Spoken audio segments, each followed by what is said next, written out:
불교의 절기와 기념일, 시간 속에서 피어난 자비와 깨달음 10편. 세상에는 수많은 날이 있습니다. 그러나 불교의 날들은 단순한 시간이 아니라 마음을 닫고 자비를 되새기는 수행의 순간입니다. 부처님이 세상에 오신 날, 깨달음을 얻은 날, 열반에 드신 날, 깨달음의 여명이 밝아오던 순간까지 각각의 절기는 한 편의 경전이자 한 줄의 수행이 되어 지금 이 순간까지 이어져 왔습니다. 목련존자가 어머니를 구한 후의 축제 우람분절, 보리수 아래에서 빛을 본 성도절, 모든 생명을 향한 기도와 공양의 날 백중, 그리고 자비와 해탈의 마음으로 맞이하는 열반절. 이 모든 날은 단지 옛 전승이 아니라 오늘 우리의 삶 속에서 되살아나는 깨달음의 시간입니다. 부처님의 시간은 멈추지 않습니다. 계절이 바뀌어도, 세월이 흘러도 그 자비의 등불은 여전히 우리 마음 속에서 타오릅니다. 불교의 절기와 기념일, 천년의 기도와 전승으로 이어진 그날의 의미를 지금 함께 되새겨 봅니다. 우람분절, 지옥의 어머니를 구한 교의 축제. 세상에서 가장 강한 사랑은 어머니의 사랑이라고 합니다. 그러나 불교에서는 그 사랑조차도 업의 그물 안에서 벗어나지 못할 수 있다고 말합니다. 우람분절은 바로 그 사랑과 구원의 이야기에서 비롯된 날입니다. 그 중심에는 목련존자가 있습니다. 목련은 부처님의 제자 가운데 신통력 제일로 꼽히는 인물이었습니다. 그의 마음속에는 언제나 세속을 떠나기 전에 어머니에 대한 걱정이 자리하고 있었습니다. 어느 날 그는 깊은 선정에 들었습니다.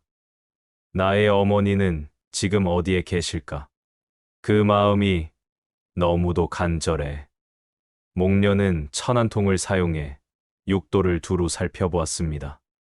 그 순간 눈앞에 펼쳐진 것은 참혹한 광경이었습니다.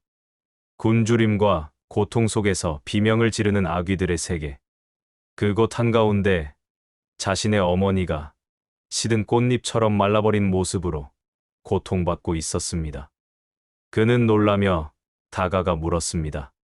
어머니, 어찌하여 이 지경이 되셨습니까? 그러나 어머니는 이미 지옥의 굶주림에 시달리는 아귀로 변해 있었습니다. 목련은 그 자리에서 눈물을 흘리며 공양의 음식을 손에 들었습니다. 자비로운 마음으로 그 음식을 어머니께 드렸습니다. 하지만 그 순간 음식은 불꽃으로 변해 타올랐고 어머니는 손에 쥘 수도 삼킬 수도 없었습니다. 그는 통곡하며 부처님께 달려가 여쭈었습니다. 세존이시여, 어머니를 구할 방법은 없습니까? 부처님은 목련의 간절한 마음을 헤아리고 말씀하셨습니다. 목련이여, 개인의 힘으로는 중한 업을 짊어진 자를 구하기 어렵다.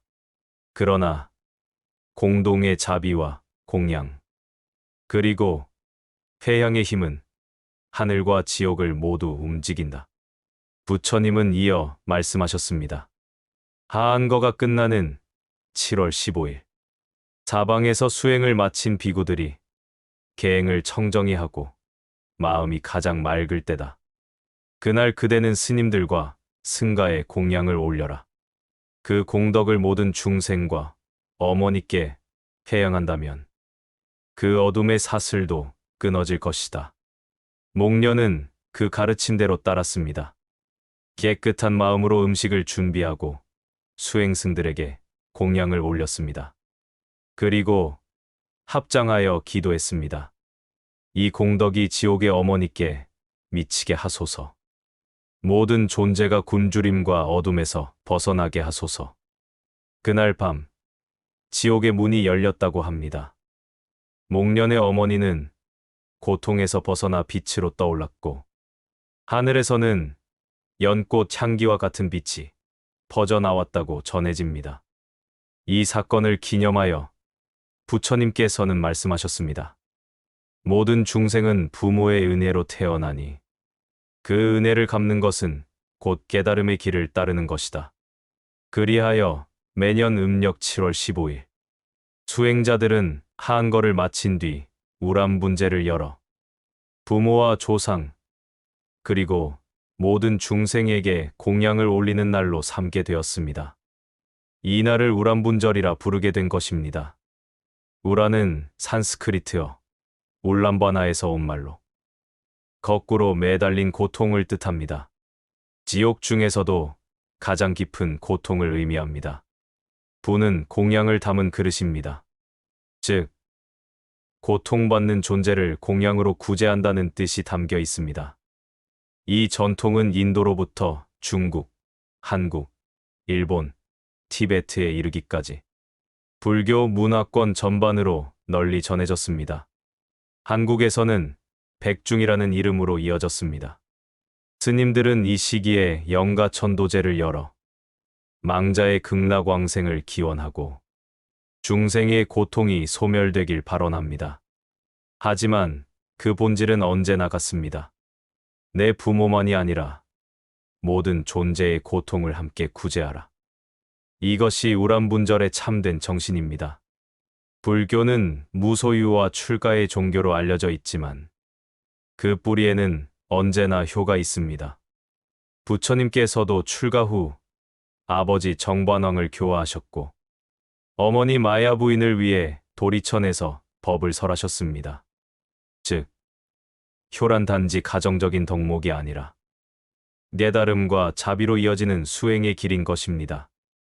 목련의 이야기는 단지 한 아들의 효심을 넘어 자신의 깨달음을 부모에게 세상에 되돌리는 회양의 길을 보여줍니다. 그 공덕은 한 사람의 생을 넘어서 온 중생의 고통을 덜어주는 등불이 됩니다. 목련의 이야기는 단지 한 아들의 효심이 아닙니다. 그것은 모든 존재가 서로에게 비치고 또 그 빚을 돌려주며 살아간다는 연기의 진리를 보여줍니다. 한 사람의 자비는 세상에 퍼져 누군가의 고통을 덜고 누군가의 어둠을 밝힙니다.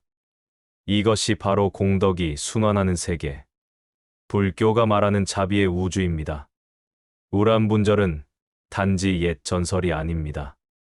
이 날은 모든 존재가 서로의 고통을 기억하고 그 마음으로 공양과 회양을 실천하는 날입니다. 불교의 모든 수행은 결국 하나의 마음으로 귀결됩니다. 나의 깨달음이 나를 위해 머무르지 않게 하라. 지금 이 순간, 어딘가에서 괴로움 속에 있는 존재를 위해 향 하나, 등불 하나를 밝히는 그 마음. 그것이 곧 목련의 자비요, 부처님의 길입니다. 모든 존재가 어둠에서 벗어나 함께 빛을 향하길. 조파일, 부처님이 세상에 오신 날. 전승에 따르면 기원전 563년경 룸비니 동산은 맑은 새벽의 향기로 가득했다고 합니다. 샤카족의 왕비 마야 부인이 나란히 핀 아소카나무 가지를 붙들었을 때 그 몸에서 한 아이가 태어났습니다. 그는 태어나자마자 동서남북으로 7걸음을 걸었다고 합니다. 그의 발자국마다 연꽃이 피어올랐으며 그는 하늘과 땅을 향해 외쳤습니다. 천상천하 유아독존, 하늘 위와 아래, 오직 인간만이 가장 존귀하다. 이 외침은 한 아이의 자만이 아니라 모든 존재가 각자 부처의 성품을 지닌 존귀한 존재임을 선언한 첫 울림이었습니다. 그 한 걸음은 단지 인간의 탄생이 아니라 깨달음의 가능성이 세상에 태어난 순간을 상징합니다. 그날의 하늘에는 향기가 흘렀고 천신들은 꽃비를 내렸다고 합니다. 사람들은 그것을 신화로 들을지 모르지만 그것은 한 인간이 세상에 온다는 단순한 사건이 아니라 어둠 속에 새로운 빛의 의식이 태어났다는 상징이었습니다. 룸비니의 연꽃과 아소카나무는 지금도 인간이 고통의 늪에서 깨어날 수 있다는 가능성을 노래합니다. 부처님의 탄생은 단 한 사람의 탄생이 아니라 모든 존재의 마음속에 잠든 깨달음이 함께 깨어나는 의식이었습니다. 그렇기에 부처님의 탄생은 기쁨의 날이 아니라 자각의 날입니다. 세상의 시작은 빛과 어둠이 공존하듯 깨달음 또한 괴로움 속에서 비롯됩니다. 마야 부인의 고통이 없었다면 태어남의 기적도 없었을 것입니다. 이것이 바로 불교가 말하는 중도의 탄생입니다. 고통과 행복, 어둠과 빛, 생과 멸이 하나의 자리에서 함께 피어난다는 깨달음. 초파일은 바로 이 중도의 탄생을 기념하는 날, 즉 모든 대비가 조화를 이루는 순간의 축복을 상징합니다. 사람들은 그날을 기념하기 위해 연등을 밝힙니다. 하지만 연등은 단순한 장식이 아닙니다. 그 빛은 하늘에 닿으려는 불꽃이 아니라 자신의 내면을 비추는 자각의 등불입니다. 하나의 등은 작은 불빛이지만 그 불빛이 100개, 1000개, 10,000개가 되면 그 어둠을 모두 몰아낼 수 있습니다. 부처님은 이미 그 사실을 깨달으셨습니다. 모든 존재의 마음속에는 꺼지지 않는 등불이 있으며 그것이 바로 불성이라 부르는 근원의 빛입니다. 초파일의 연등은 그래서 기도의 불이 아니라 존재의 선언입니다. 나 또한 깨어 있겠다. 나 또한 어둠을 밝히는 존재가 되겠다. 그 한 줄기 불빛 속에는 수행자의 맹세가 담겨 있습니다. 밤하늘에 떠 있는 수많은 연등은 각자의 고통과 희망을 비추는 작은 우주와도 같습니다. 연등 하나는 한 사람의 마음이며 그 빛이 모여 세상을 비추면 그것이 곧 깨달음의 빛이 됩니다. 초파일의 진정한 의미는 바로 그 빛의 방향성에 있습니다.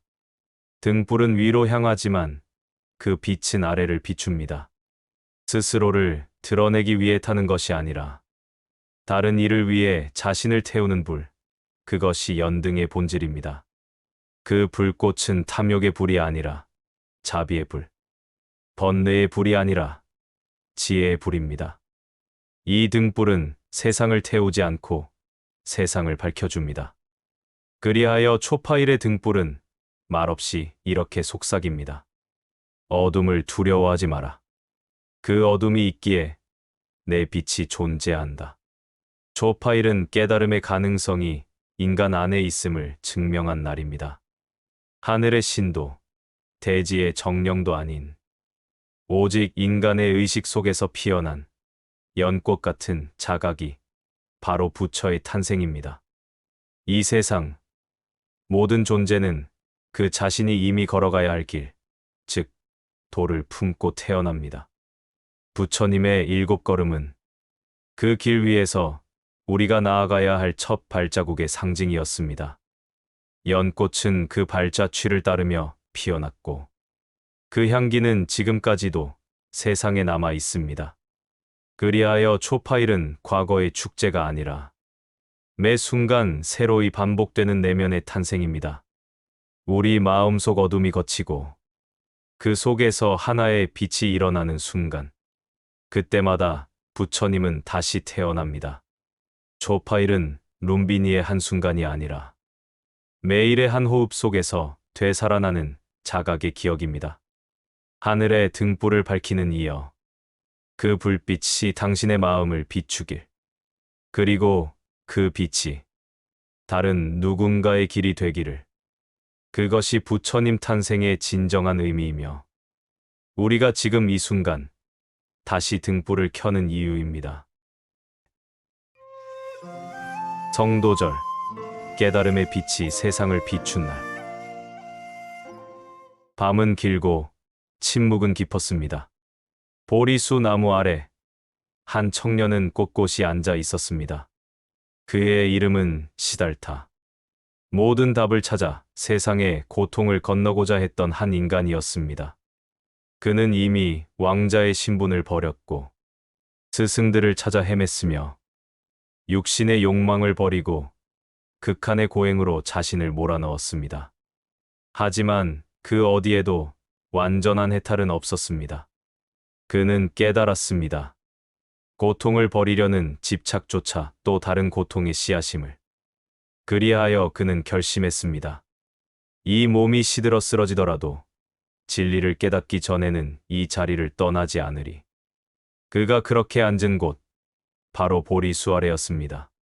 그곳은 단순한 나무가 아니라 세상에 무명이 녹아내리는 자리, 진리와 마주한 인간의 자리를 상징했습니다. 그날 밤, 세상은 침묵했지만 그의 내면은 폭풍처럼 흔들리고 있었습니다. 그때 마라가 나타났습니다. 마라는 악마이자 인간의 번뇌가 형상화된 존재. 그는 시달타의 마음에 속삭였습니다. 이 길은 너무 길고 고독하다. 지금이라도 일어나라. 인간은 깨달음을 얻을 수 없다. 그리고 마라는 두려움의 화살을 쏘았습니다. 폭풍이 몰아쳤고 어둠이 짙게 깔렸습니다. 그의 앞에 무수한 유혹과 공포의 형상이 일어났습니다. 아름다운 여인들의 웃음, 피로 물든 창, 무너지는 산. 그리고 너는 실패했다는 내면의 음성. 그러나 그는 그 모든 환영을 바라보며 말했습니다. 나는 이 땅의 아들이니 이 대지야, 증명해다오. 내가 진리를 구함이 참됨을. 그 순간 대지는 진동했습니다. 대지가 그의 결심을 받아들였고 마라의 환영은 바람에 흩어지듯 사라졌습니다. 그의 마음속에서 무언가가 조용히 녹아내렸습니다. 공포도, 집착도, 이름도, 나도 모두 사라진 자리. 거기엔 단지 고요만이 있었습니다. 그가 앉은 자리에는 새벽이 다가오고 있었습니다. 별빛이 흐르는 하늘, 어둠의 끝자락에서 한 줄기 샛별이 떠올랐습니다. 그 별빛이 그의 눈동자에 닿는 순간 그는 모든 것이 서로 연결되어 있음을 보았습니다. 그는 보았습니다. 삶과 죽음이 둘이 아니며 고통과 기쁨이 다르지 않음을. 모든 존재는 인연으로 일어나고 인연으로 사라진다는 위대한 법칙을. 그 순간 그의 마음은 대자유의 바다가 되었습니다. 그는 더 이상 시달타가 아니었습니다. 그는 이제 깨달은 자, 붓다가 되었습니다. 그가 본 깨달음의 첫 가르침은 단순했습니다. 모든 것은 인연 따라 일어난다. 이것이 바로 연기의 법입니다. 그는 그 법 속에서 세상을 보았습니다. 고통의 원인과 그 소멸, 삶의 사슬과 그 해방의 길을.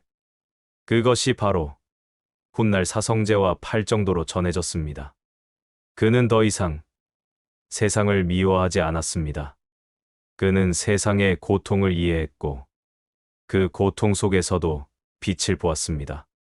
보리수 아래의 그 새벽은 빛과 어둠이 공존하는 세계의 완전한 조화를 상징했습니다.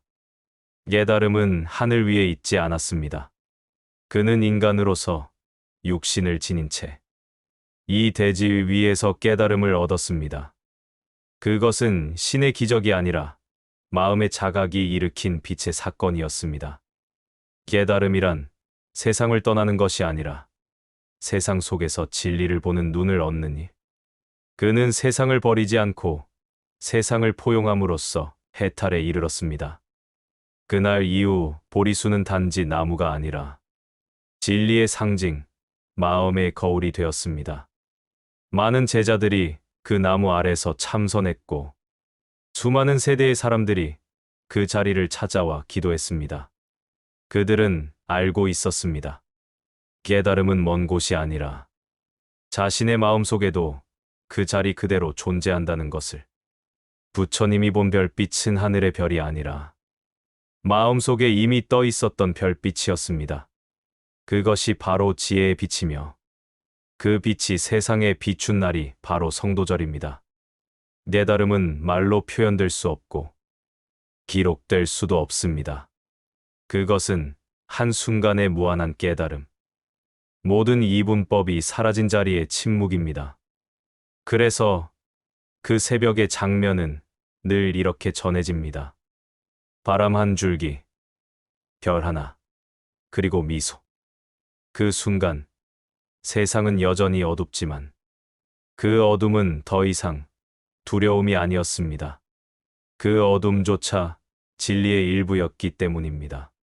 성도절은 바로 그 깨달음의 순간을 기념합니다. 그러나 그것은 한날의 사건이 아니라 모든 존재 안에서 계속 일어나는 내면의 새벽입니다. 우리가 마음의 어둠을 지나고 그 속에서 자신을 바라보는 그 순간, 그것이 바로 보리수 아래의 새벽입니다. 별빛은 말합니다. 그대의 고통은 진리로 가는 문이니 피하지 말라. 보리수는 말합니다. 그대의 마음이 흔들려도 괜찮다. 그 흔들림 또한 수행의 일부다. 그리고 침묵 속에 부처는 미소 짓습니다. 그 미소는 말없이 이렇게 속삭입니다. 진리는 멀리 있지 않다. 그대가 지금 앉아 있는 그 자리, 바로 거기가 깨달음의 자리다. 그리하여 성도절은 인간이 신이 되는 날이 아니라 인간이 자신을 이해한 날입니다. 그 이해 속에서 연민이 태어나고 그 연민이 다시 세상을 밝히는 빛이 됩니다. 보리수 아래의 그 새벽은 여전히 끝나지 않았습니다. 그 빛은 지금도 이어져 우리의 마음 속에서 천천히, 조용히 다시 떠오르고 있습니다. 그날 새벽의 별빛은 하늘을 비추었고 이제 그 빛은 우리의 마음을 비춥니다. 그것이 바로 성도절, 깨달음의 빛이 세상을 비춘 날의 의미입니다. 열반절, 부처님이 열반에 드신 날.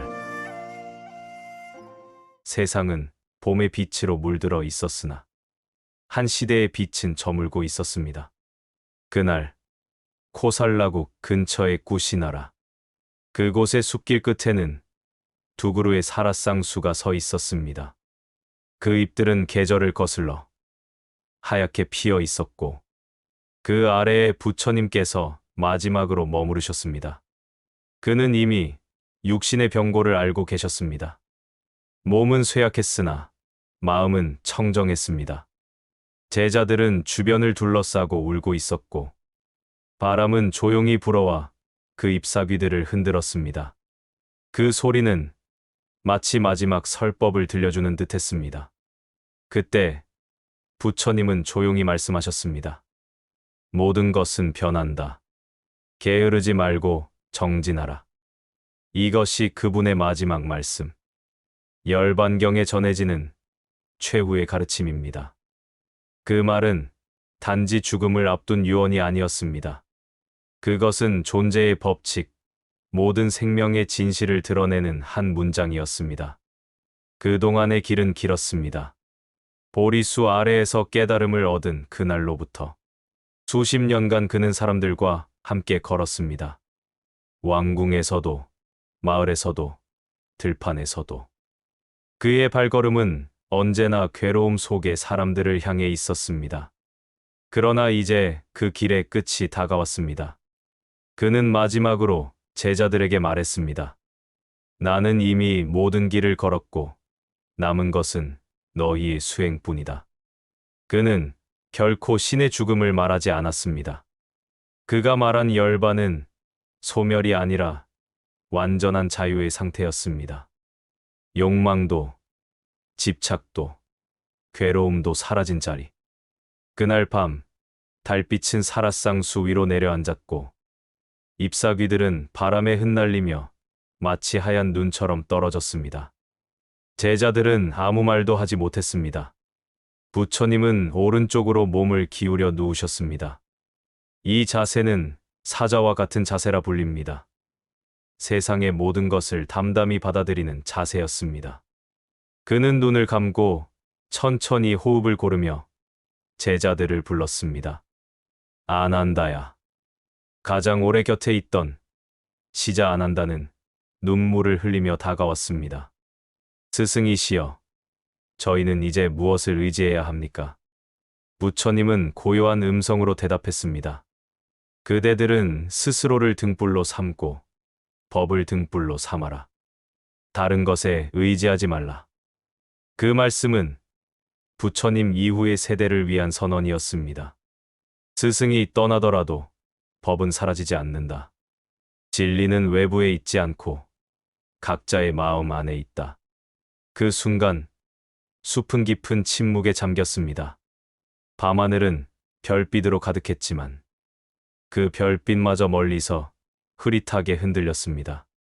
바람이 멈추자 제자들의 숨소리와 함께 들리는 것은 단 하나, 사라쌍수 잎사귀가 떨어지는 소리였습니다.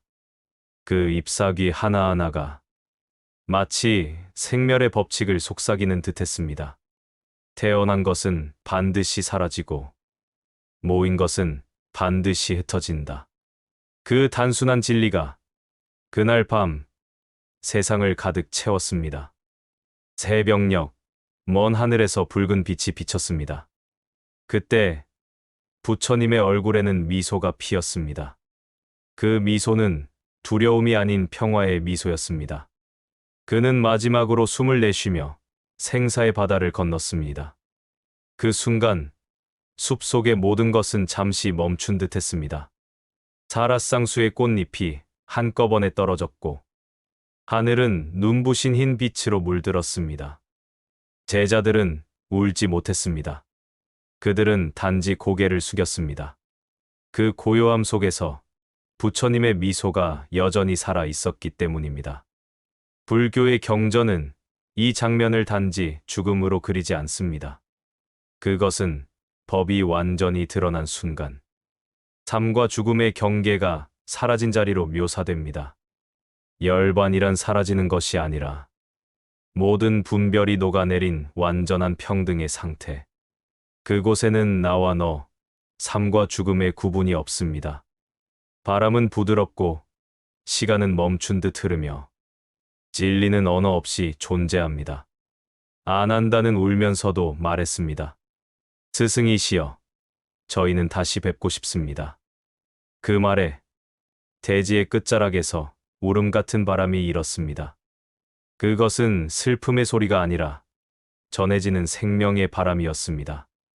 사라쌍수는 다시 꽃을 피우며 그 자리 위에 부처님의 고요한 몸을 감쌌습니다. 그 모습은 마치 자연이 스승을 품는 장면처럼 보였습니다. 그날 이후 구시나라의 숲은 성지가 되었습니다. 사람들은 먼 길을 걸어 그 자리를 찾았습니다.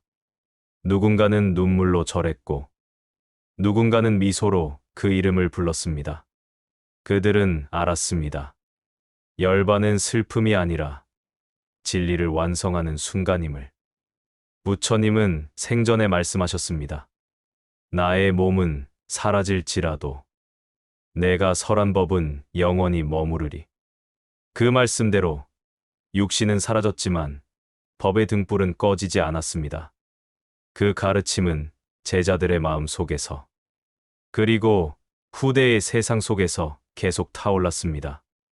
불교의 모든 법문은 결국 이 마지막 한 장면으로 돌아옵니다. 모든 것은 변한다. 그러나 진리는 변하지 않는다.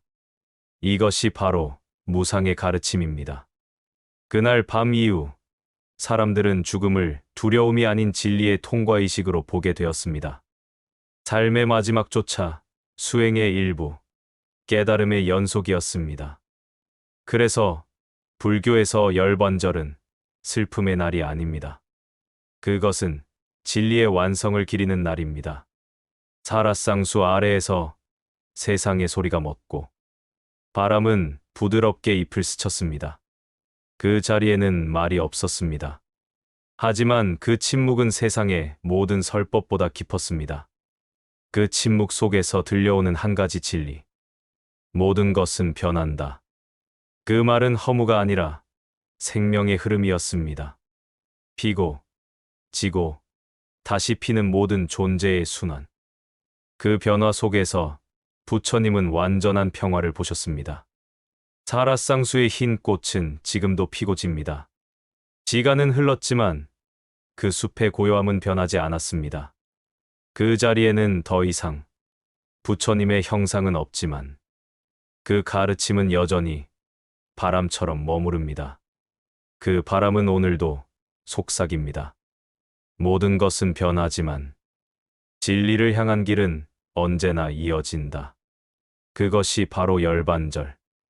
부처님이 열반에 드신 날의 의미입니다. 죽음을 넘어선 평화, 변화를 꿰뚫은 지혜. 그것이 진정한 열반의 빛입니다. 방생일, 생명을 놓아주는 자비의 날. 불교에서 방생은 단순히 물고기를 풀어주는 행위가 아닙니다. 그것은 모든 생명에 깃든 본래의 평등성과 연민을 실천하는 깊은 수행입니다. 방은 놓아줌이고 생은 삶입니다. 즉, 삶을 다시 세상으로 돌려보내는 일, 그것이 방생의 본뜻입니다. 전승에 따르면 부처님께서는 어느 날 제자들에게 이렇게 말씀하셨습니다. 모든 중생은 본래 부처와 다르지 않다. 너희가 그 생명을 살린다면 그 공덕은 하늘보다 높고 바다보다 깊으리라. 이 말은 단지 자비심을 강조한 교훈이 아니라 불교의 우주관을 드러냅니다. 모든 존재는 서로의 생명에 기대어 존재합니다. 살리는 일은 곧 자신을 살리는 일이며 하나의 생명을 해치는 것은 곧 세상 전체의 고리를 끊는 일과 같습니다. 옛경전 법망경에는 살생을 멈추면 곧 모든 덕이 생긴다는 구절이 있습니다. 이 말은 인간과 동물을 나누는 경계조차 허물어버립니다. 불살생은 단순한 도덕이 아니라 생명의 연속성에 대한 자각입니다. 모든 존재가 생멸을 거듭하며 서로의 원인이 되고 결과가 되기에 한 생명을 구한다는 것은 단 한 번의 자비로 무량한 세계를 맑히는 행위가 되는 것입니다. 옛날 인도의 한 수행자는 길을 가다 진흙 웅덩이에 빠진 개미떼를 보았습니다. 그는 조심스레 나뭇잎을 놓고 개미들을 그 위에 옮겨주었습니다. 그때 하늘에서 부드러운 바람이 불어와 그의 얼굴을 감싸며 속삭였다고 합니다.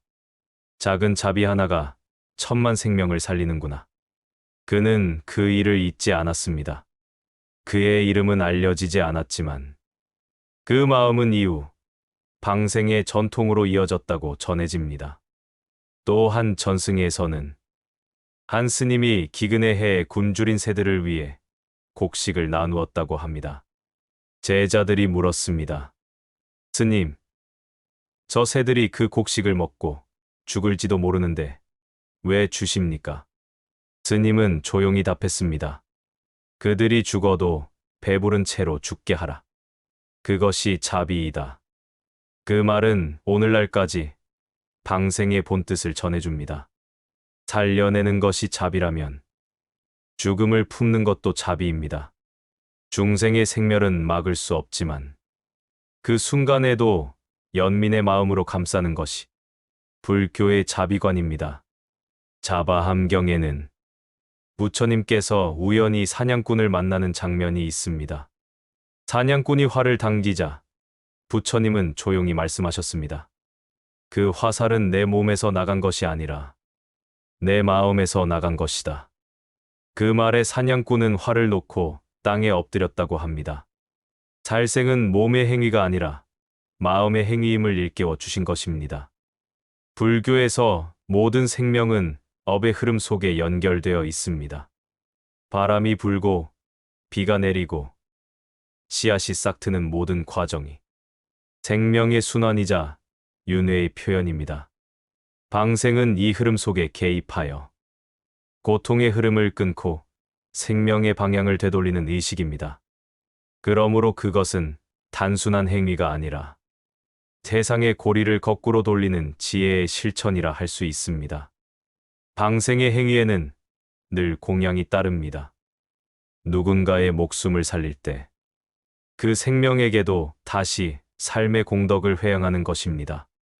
예를 들어 물고기를 놓아줄 때 단순히 물속에 풀어주는 것이 아니라 너의 생이 고요하고 평화롭기를 하고 기도합니다. 이 짧은 한마디가 자비의 마음을 법계 전체로 전하는 울림이 됩니다. 불교의 자비는 선택적 자비가 아닙니다. 귀하거나 미천하거나 사람이든 짐승이든 모두 본래의 불성을 지니고 있습니다. 화엄경은 이렇게 노래합니다.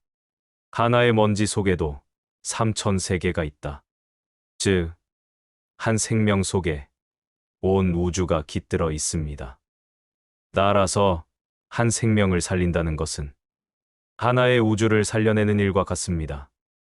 방생일에는 불교의 본질이 응축되어 있습니다. 그것은 깨달음은 알미 아니라 살림이라는 진리를 드러냅니다. 모든 존재는 서로 의지에 살아갑니다. 그러므로 자비는 하늘에서 내려오는 빛이 아니라 우리 마음속에서 피어나는 생명의 불씨입니다. 한 노승이 마지막 순간 제자에게 말했습니다. 나는 평생 기도한 것이 있다. 살아있는 것은 살게 하고 죽어야 하는 것은 고이 가게 하라. 그 말은 방생의 가르침을 가장 단순하게 표현한 구절이었습니다. 자비는 억지로 생명을 붙잡는 것이 아니라 생명의 흐름에 순응하며 그 본래의 길을 열어주는 일입니다. 부처님께서는 방생을 설하시며 이렇게 말씀하셨습니다. 모든 중생의 생명을 내 생명처럼 여겨라. 그대가 연민으로 바라볼 때 세상은 더 이상 지옥이 아니다. 그 한마디는 우람분절의 효심과도 성도절의 깨달음과도 열반의 평화와도 이어집니다. 방생일은 그래서 자비의 시작이자 완성입니다. 무엇을 구제하기 위한 날이 아니라 모든 존재가 함께 살아있음을 되새기는 날입니다. 그날 연못의 물결 위에 작은 생명을 놓아줄 때 물결은 멀리 번져 나가듯 우리의 마음에도 잔잔한 파문이 일어납니다. 그 파문이 곧 깨달음의 물결이며 그 울림이 바로 부처님의 자비입니다. 생명을 살린다는 것은 윤회의 끊임없는 흐름 속에서 자비의 인연 하나를 새로 잇는 일입니다. 그 순간 구제받는 것은 중생이 아니라 자신의 업과 마음입니다. 그 깨달음이 곧 세상을 밝히는 부처의 길입니다. 백중, 돌아가신 이를 위한 천도의 날. 보이지 않는 이들을 위해 등불을 밝히는 날. 어느 여름의 끝자락, 사찰에는 바람보다 먼저 연불 소리가 스며듭니다. 푸른 산속의 사찰마다 연등이 매달리고 법당 안에는 조심스레 영가의 이름이 적힌 위패가 놓입니다.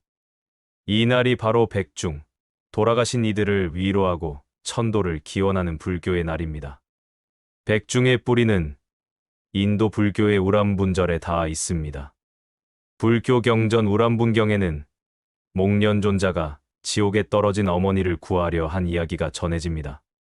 지옥의 고통 속에서도 자식을 그리워하는 어머니, 그리고 그 어머니를 위해 공양을 올리며 회양을 실천한 아들의 마음이 바로 우람분절의 출발이었습니다.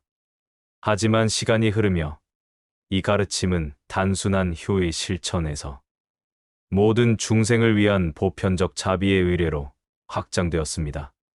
한국에서는 이 전통이 백중으로 이어져 죽은 이를 넘어 모든 고통받는 존재를 위한 천도제로 발전하게 됩니다.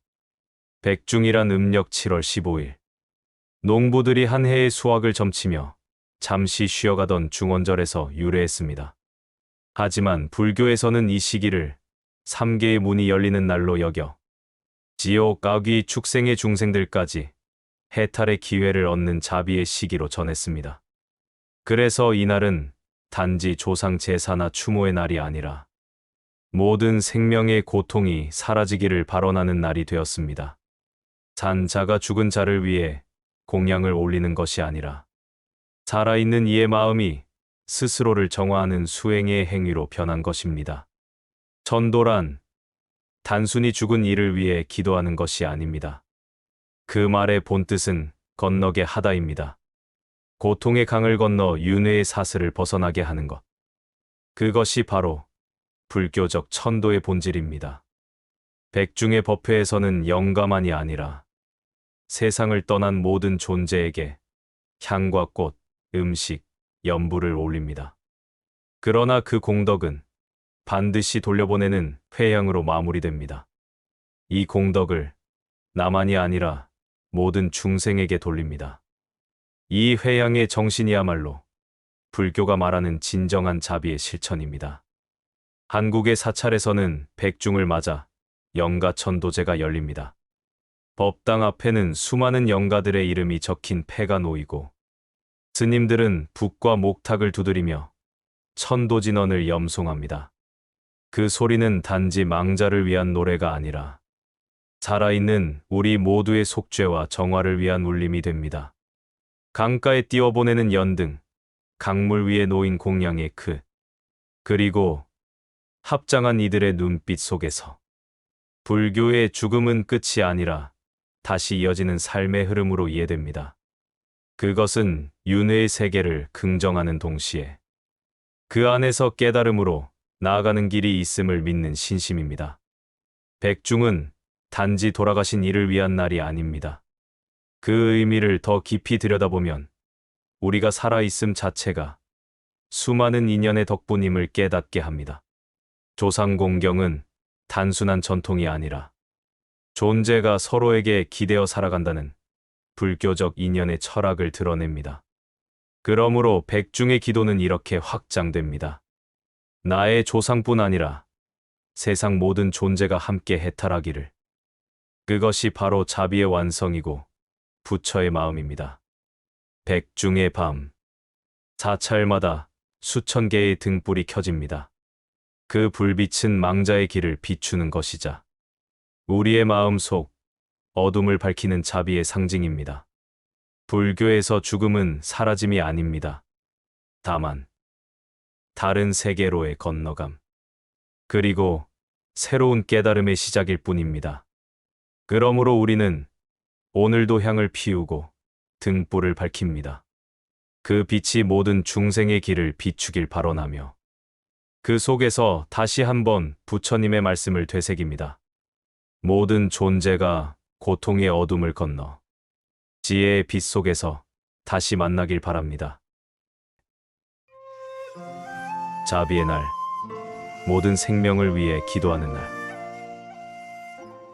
모든 존재가 행복하기를, 모든 괴로움이 사라지기를. 세상에는 수많은 날이 있습니다. 기쁨을 기념하는 날, 추모하는 날, 새로운 시작을 알리는 날. 그 가운데 불교에는 자비의 날이 있습니다. 이 날은 어떤 한 사건이나 인물의 탄생을 기리는 날이 아니라 모든 존재의 고통을 함께 바라보고 그들의 평화를 마음으로 빌기 위해 만들어진 날입니다. 자비란 단순한 연민이 아닙니다. 자는 모든 존재가 행복하기를 바라는 마음, 비는 모든 존재의 괴로움이 사라지기를 바라는 마음을 뜻합니다. 이 두 마음이 합쳐질 때 비로소 부처님의 마음이 된다고 합니다. 그래서 자비의 날은 세상의 모든 생명에게 이 마음을 되새기는 시간입니다. 사람들은 흔히 자비를 누군가를 도와주는 일로 생각합니다. 그러나 불교에서 말하는 자비는 행위보다 먼저 마음의 방향을 바꾸는 것에서 시작됩니다. 내가 만나는 모든 존재를 나와 같은 생명으로 바라보는 것. 그들이 행복하기를 진심으로 바라는 것. 그들의 고통이 사라지길 기도하는 것. 이것이 곧 자비의 실천입니다.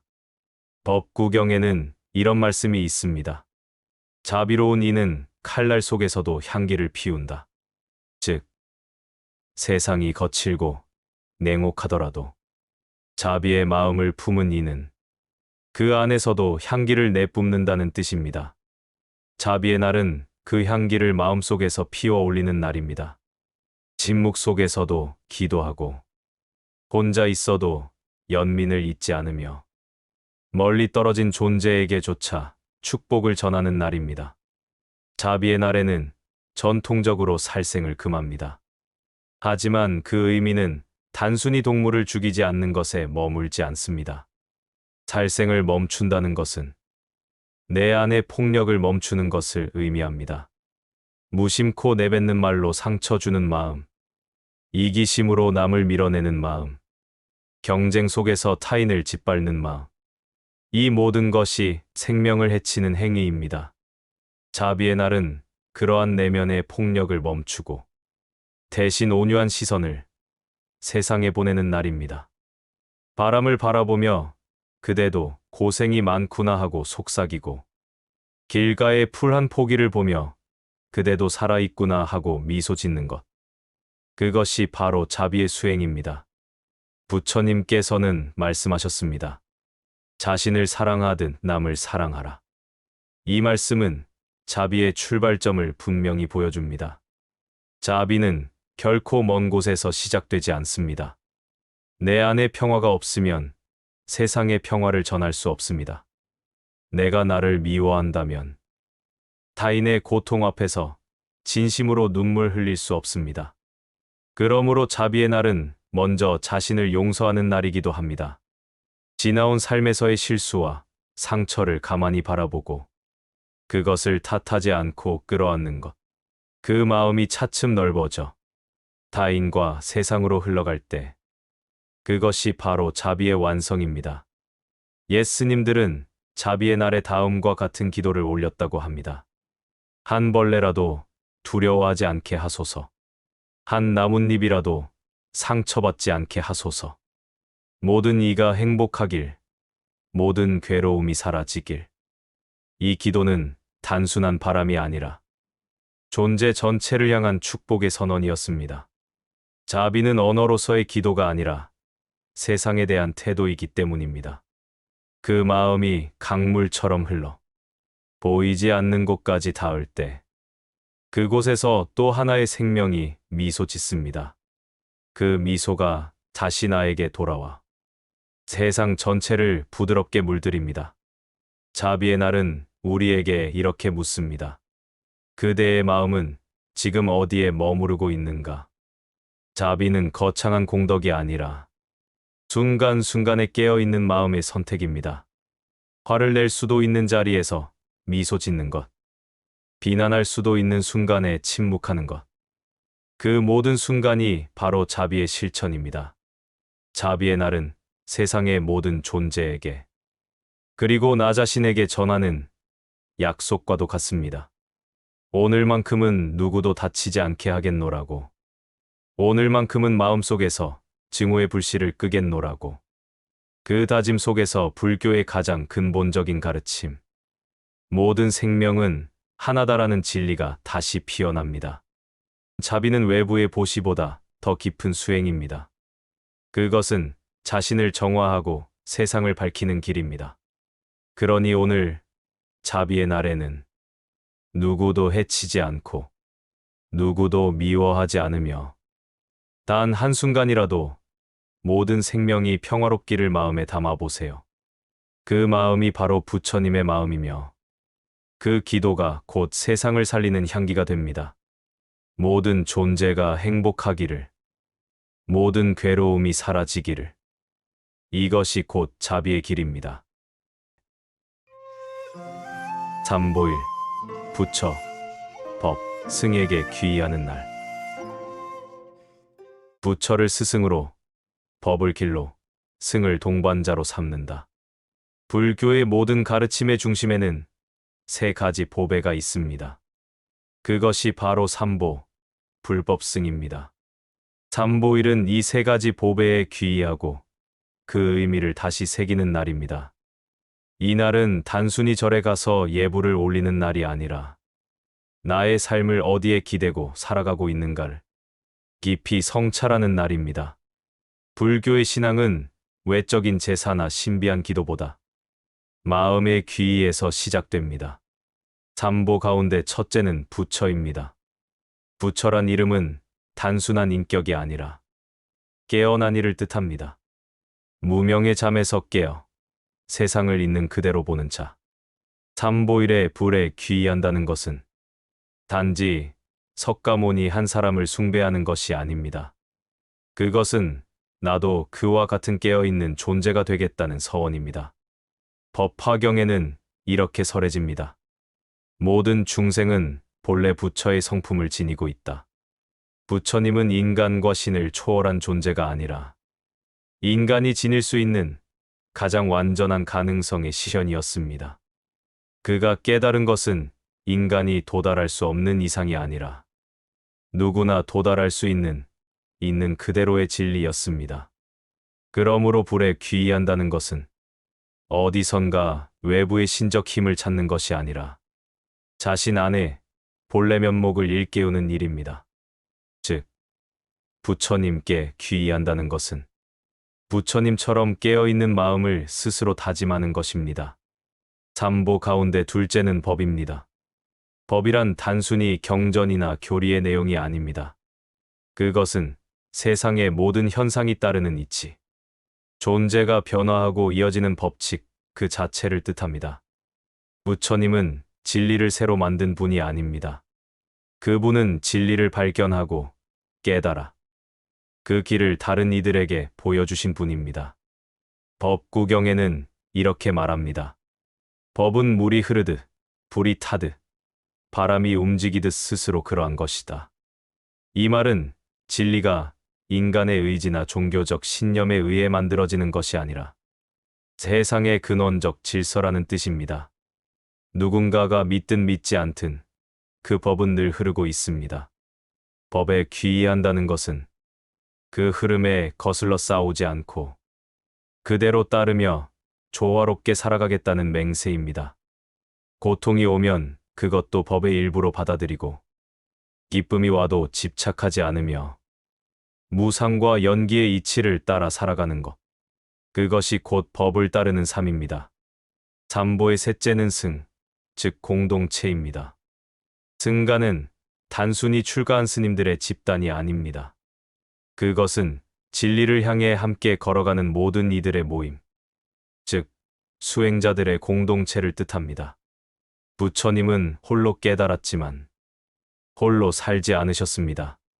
그분은 늘 제자들과 함께 법을 나누고 함께 수행하며 서로의 거울이 되었습니다. 증이라 함경에는 이렇게 전합니다. 승가는 청정한 강물과 같아서 함께 흐르되 서로를 더럽히지 않는다. 승가의 본질은 조화와 상호 존중입니다.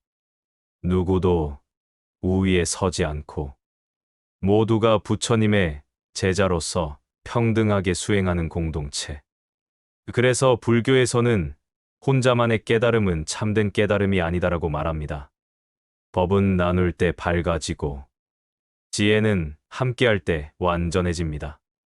승에 귀의한다는 것은 나 또한 혼자가 아니라 모든 중생과 함께 깨어나겠다는 맹세입니다. 불교의 신앙 고백은 매우 단순합니다.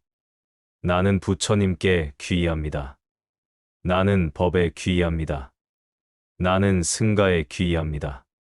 이 세 문장이 바로 삼귀의문입니다. 하지만 이 문장 속에는 불교의 모든 사상이 함축되어 있습니다. 불은 깨달음의 이상, 법은 그 길, 승은 그 길을 함께 걷는 것을 뜻합니다. 부처님은 길을 밝혀주셨고 법은 그 길의 방향을 가르쳐 주었으며 승가는 그 길 위에서 서로를 지켜주었습니다. 삼보일은 그 세 가지를 다시 떠올리며 나는 지금 어떤 길 위에 서 있는가를 묻는 날입니다. 내가 따르는 길은 법에 부합하는가? 내가 만나는 사람들과의 관계는 승가의 조화와 같은가? 내 마음은 부처의 자비와 지혜에 닿아 있는가? 그 질문이 곧 삼보일의 기도입니다. 불법승은 셋으로 나뉘지만 그 근원은 하나입니다. 부처가 깨달은 진리가 곧 법이며 그 법을 따르는 이들이 곧 승이기 때문입니다. 부처 없는 법은 길을 잃고 법 없는 승가는 어둠 속에 머물며 승가 없는 부처는 세상에 머물 수 없습니다. 그래서 삼보는 서로를 비추는 세 개의 등불이자 하나의 영원한 빛입니다. 부처는 진리를 깨달은 스승. 법은 그 스승이 가리킨 길. 승은 그 길을 함께 걷는 벗입니다. 삼보에 귀의한다는 것은 결국 스승과 길과 벗, 그리고 나. 이 네 가지가 하나가 되는 순간을 향한 서원입니다. 길을 잃었다면 다시 삼보로 돌아오라. 귀의불, 귀의법, 귀의승. 세 번의 절, 세 번의 맹세 속에 삶의 방향이 새로워집니다. 그것이 바로 삼보일. 마음이 다시 길을 찾는 날입니다. 보름의 법회, 달처럼 원만한 수행의 날. 달은 차고 기울되 그 빛은 한순간도 사라지지 않는다.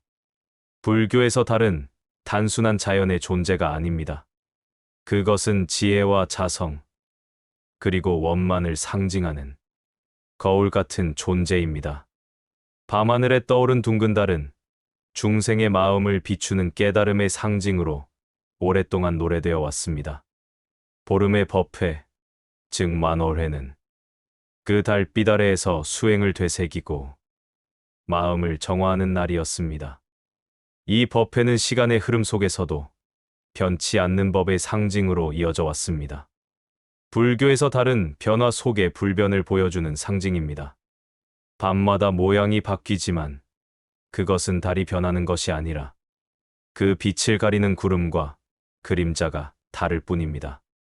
부처님께서 설하신 진여, 즉 진리의 본성도 이와 같습니다. 중생의 마음은 탐욕과 무명으로 덮여 있지만 그 근원적 빛은 한순간도 사라지지 않습니다. 유마경에는 이런 구절이 있습니다. 달은 구름에 가려도 본래의 빛을 잃지 않는다. 지혜로운 이는 마음의 구름을 거두고 그 빛을 본다. 달은 우리의 마음입니다. 그 마음은 번뇌로 인해 이지러지기도 하지만 그 본래의 원만함은 결코 잃어버리지 않습니다. 그래서 보름의 달이 완전한 모양으로 떠오르는 날, 수행자들은 마음의 어둠을 걷어내고 그 둥근 빛을 다시 마주하며 법을 새겼습니다. 보름의 법회는 단순한 달력의 한 날이 아닙니다. 그것은 시간을 수행의 도구로 삼은 지혜의 의례입니다. 하루는 아침과 저녁으로 흐르고 달은 차고 기우는 순환을 거듭합니다. 불교에서는 이 순환을 무상이라 부르지만 동시에 그것은 도의 가르침이기도 했습니다. 수행자들은 달의 주기를 따라 마음을 점검하고 계율을 되새기며 한 달의 번뇌를 내려놓는 시간을 가졌습니다. 그들에게 달력은 단순한 날짜의 기록이 아니라 마음의 변화와 성찰의 지표였습니다.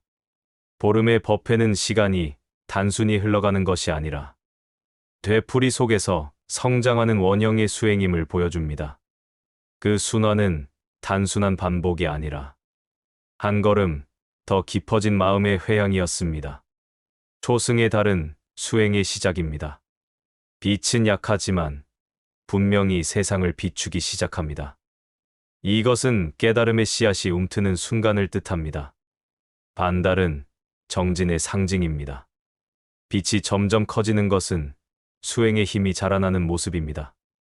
이 시기에는 흔들림도 많고 망상도 일어나지만 그 과정 속에서 수행자는 중도의 길을 배웁니다. 그리고 보름의 달, 만월은 지혜의 완성을 상징합니다. 그러나 불교의 완성은 멈춤이 아닙니다. 달이 다시 기울듯 수행도 끊임없이 이어집니다. 원만이란 결코 고정된 상태가 아니라 모든 순간에 깨어있는 마음의 흐름을 말합니다. 부처님은 깨달음의 순간, 새벽 하늘의 샛별을 보고 이렇게 말씀하셨습니다. 기이하다. 모든 중생이 본래 부처의 성품을 지녔건만 망상 때문에 그것을 알지 못하는구나.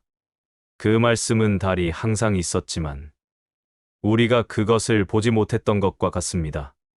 보름의 법회는 그 달빛을 다시 보는 의식이었습니다. 달은 모든 곳을 비춥니다. 산과 강, 빈집과 궁궐, 범부와 성자. 그 어떤 곳에도 차별 없이 빛을 내리쬐입니다. 그 빛은 누구를 위해서도 줄지 않고 누가 바라보지 않아도 스스로 존재합니다. 그래서 달은 불교에서 자비의 상징이기도 합니다. 화엄경은 이렇게 말합니다. 달은 한하늘에 있으나 그 그림자는 모든 물에 비친다. 부처의 법신도 그러하여 모든 중생의 마음 속에 들이운다. 보름의 달빛이 연못마다 다른 모양으로 비치듯 부처님의 법도 각자의 마음에 따라 다르게 비춰집니다. 그러나 본래의 빛은 하나입니다. 그것이 바로 불의의 진리입니다. 수행자들이 보름의 달 아래 예불을 올린 이유는 달을 숭배하기 위해서가 아니라 자비와 지혜가 본래 둘이 아님을 체득하기 위해서였습니다. 보름의 밤 모든 소리가 멈추고 달빛이 산과 들을 덮을 때 수행자들은 그 고요 속에서 참선을 했습니다. 달의 고요는 공의 고요입니다. 아무것도 주장하지 않고 스스로 빛나지만 드러내지 않습니다. 중론에는 이렇게 쓰여 있습니다. 모든 것은 공하되 그 공 속에서 모든 것이 있다. 달은 바로 그 공의 상징이었습니다. 그 빛은 실체가 없지만 분명히 존재합니다. 그 고요함은 비어 있지만 모든 것을 품습니다. 달빛 아래의 명상은 존재는 비어 있지만 연기 속에 서로 이어져 있다는 깨달음으로 이어졌습니다. 보름의 법회가 끝날 때 수행자들은 이렇게 발언했습니다. 이 한 달의 수행을 회양하여 모든 중생과 더불어 원만하기를. 회양이란 자신에게 쌓인 공덕을 다시 모든 존재에게 돌려주는 행위입니다. 달이 홀로 빛나지 않고 온 세상에 그 빛을 나누듯이 말입니다. 보름의 법회는 그래서 개인의 수행이 아니라 세상 전체를 위한 정화와 기원의 시간이었습니다. 그것은 나의 수행이 나만의 깨달음에 머물러서는 안 된다는 다짐이었습니다. 달은 홀로 떠 있지만 그 빛은 모든 물결의 빛입니다. 그것이 불교의 회양 정신이자 보름의 법회가 지닌 가장 깊은 의미입니다. 달은 매번 사라지고 다시 떠오릅니다. 그러나 그 사라짐조차 하나의 순환이며 그 어둠 속에서도 빛은 존재합니다. 우리의 마음도 그렇습니다. 때로는 번뇌로 가려지고 때로는 지혜로 밝아지지만 그 모든 변화 속에 한 줄기 빛이 흐르고 있습니다. 보름의 법회는 그 빛을 기억하는 날. 달처럼 원만한 마음으로 살아가라는 부처님의 가르침을 되새기는 시간입니다. 달은 말하지 않지만 그 빛은 언제나 길을 비춥니다. 수행이란 그 빛을 따르는 일이며 깨달음이란 그 빛이 내 마음에서 피어나는 순간입니다. 달은 공허하지 않다. 그 속엔 세상의 모든 빛이 잠들어 있다. 출가일, 깨달음의 여정을 향한 첫걸음. 밤은 유난히 고요했습니다. 가필라국의 왕궁에는 은은한 등불이 남아 있었고 왕자 시다르타는 잠들어 있는 아내와 갓난아들을 바라보고 있었습니다. 그는 이미 세속의 화려함 속에서 마음의 공허를 느낀 지 오래였습니다. 수많은 연회, 영예, 지혜로운 스승들과의 만남조차도 그의 내면에 자리한 의문을 해결해 주지 못했습니다. 인간은 왜 늙고 병들며 죽는가? 이 괴로움의 근원은 무엇인가? 그 물음이 어느새 생명처럼 그를 이끌었습니다. 그날 밤, 그는 결심했습니다.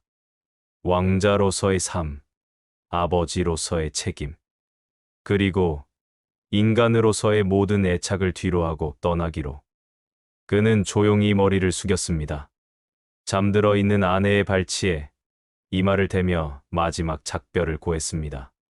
그 순간 그는 세속의 사랑을 버린 것이 아니라 더 큰 사랑으로 나아가려는 첫걸음을 내디뎠습니다. 시다르타는 하얀 말을 타고 궁궐의 북문을 나섰습니다.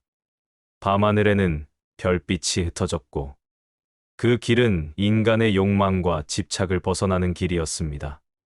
이를 대출가라 부릅니다. 그는 신하 찬나와 함께 국경을 넘어 아난타 강가의 숲속에 이르렀습니다. 그곳에서 머리카락을 자르고 왕자의 장신구와 옷을 벗어버렸습니다. 대지를 향해 합장하고 이제 나는 진리의 길을 걷겠다라 서원했습니다. 그 머리카락이 땅에 떨어지자 그의 과거는 사라지고 새로운 생이 시작되었습니다. 그것이 곧 출가의 의미입니다. 세속을 떠나는 것이 아니라 집착을 떠나는 것. 가족과 세상을 버리는 것이 아니라 진리로 향하는 문을 여는 일이었습니다. 출가란 단순히 장소의 이동이 아닙니다. 마음의 전환, 즉 속세에서 깨달음으로의 방향 전환을 뜻합니다. 집은 단순한 거처가 아니라 욕망과 집착, 그리고 나를 가두는 울타리를 상징합니다. 따라서 출가는 물리적 떠남이 아니라 자아의 속박을 벗어나는 정신적 결단입니다. 부처님은 훗날 제자들에게 이렇게 말씀하셨습니다. 참된 출가는 몸이 아닌 마음에서 비롯된다. 세속에 살더라도 마음이 청정하면 이미 출가한 것이다. 이 말씀은 우리에게 깊은 깨달음을 줍니다. 진정한 출가란 머리를 깎고 승복을 입는 일이 아니라 자신의 욕망을 돌아보고 그것을 비우는 순간에 일어나는 일입니다. 즉, 출가는 누구나 할 수 있는 내면의 혁명입니다. 시다르타는 이후 6해 동안 숲속에서 고행했습니다. 살이 뼈에 닿을 정도로 굶으며 진리를 찾았지만 그는 그 길에서도 깨달음을 얻지 못했습니다. 극단의 고행도 쾌락의 삶도 모두 괴로움을 벗어나게 하지 못한다는 사실을 알았습니다. 그는 마침내 깨달았습니다. 두 극단을 버리고 중도의 길을 걸어야 한다. 그 깨달음의 씨앗이 시다르타의 출가에서 이미 뿌리 내린 것이었습니다. 그가 떠난 것은 세속의 혐오가 아니라 세상을 있는 그대로 보려는 깊은 사랑 때문이었습니다. 그의 출가는 도피가 아니라 탐구였고 포기가 아니라 새로운 탄생이었습니다. 출가일은 그래서 부처님 생애에서 깨달음의 출발점이라 불립니다. 태어남이 인간의 시작이라면 출가는 진리의 시작입니다. 그날 이후 세상은 그를 왕자가 아닌 구도자라 불렀고 그의 걸음은 한 인간이 진리로 나아가는 여정의 상징이 되었습니다. 부처님은 깨달음을 얻은 후에도 수많은 제자들에게 출가의 뜻을 물으셨습니다. 너는 무엇을 버리고자 하느냐? 무엇을 위해 떠나고자 하느냐? 그 질문은 지금도 우리에게 던져집니다. 출가의 진정한 의미는 떠남이 아니라 집착에서의 자유입니다. 우리가 가진 이름, 지, 관계, 욕망, 그 모든 것은 마음을 묶는 끈일 뿐입니다. 출가일은 그 끈을 하나씩 풀어내는 날, 내면의 자유를 향해 발걸음을 내딛는 날입니다. 그 길은 쉽지 않지만 그 길 위에서 비로소 평화와 자비가 피어납니다. 어느 경전에서는 이렇게 말합니다. 출가란 세상을 버리는 일이 아니라 세상을 품는 일이다. 진리를 찾기 위해 떠났던 그 발걸음은 결국 모든 생명을 향한 연민으로 돌아왔습니다. 부처님의 출가는 세속을 끄는 결별이 아니라 온 세상과 다시 이어진 깊은 연대의 시작이었습니다. 그 길 위에서 그는 모든 존재의 고통을 보았고 그 고통을 품은 자비의 눈으로 세상을 바라보았습니다. 오늘 우리가 기억해야 할 출가의 가르침은 단 하나입니다. 모든 깨달음은 떠남에서 시작된다는 것. 그 떠남은 세상 밖이 아니라 자신의 마음속 어둠을 떠나는 일입니다. 보리수 아래에서 부처님이 얻은 깨달음은 이미 이 한밤의 출가에서 시작되었습니다. 그가 말없이 떠났던 그 길 위에 오늘도 진리를 향한 발걸음이 이어지고 있습니다. 출가일, 깨달음의 여정을 향한 첫걸음. 그 길은 멀고 고요하지만 모든 해탈의 문은 바로 이 떠남에서 열립니다. 모든 절기는 결국 한 마음으로 돌아간다. 봄의 탄생에서 여름의 수행으로, 가을의 회양에서 겨울의 고요로. 불교의 절기들은 계절의 흐름과 함께 삶의 진리를 다시 일깨웁니다. 우란분절의 효심, 조파일의 빛, 성도절의 깨달음, 열반절의 평화, 그리고 방생의 자비까지. 이 모든 날은 서로 다른 이름을 가졌지만 그 중심에는 하나의 진리가 흐릅니다. 모든 생명은 연결되어 있고 그 연결이 곧 자비이며 수행이며 깨달음입니다. 절기는 단지 시간의 구분이 아니라 삶을 되돌아보게 하는 마음의 이정표입니다. 기억하고, 기도하고, 회양하는 그 순간, 우리의 마음은 부처님께로 향합니다. 시간은 흘러가지만 그 가르침은 변하지 않습니다. 새벽의 별빛처럼, 달빛의 물결처럼, 그 빛은 여전히 세상 위에 머물러 있습니다. 오늘의 기도와 공양이 누군가의 괴로움을 덜고 또 다른 생명을 살리며 모든 존재를 향한 연민으로 이어지길. 모든 절기가 하나의 깨달음으로 이어지는 그 길 위에서 우리 또한 걸어갑니다. 고요히, 따뜻하게, 자비의 숨결로. 나무 아미타불.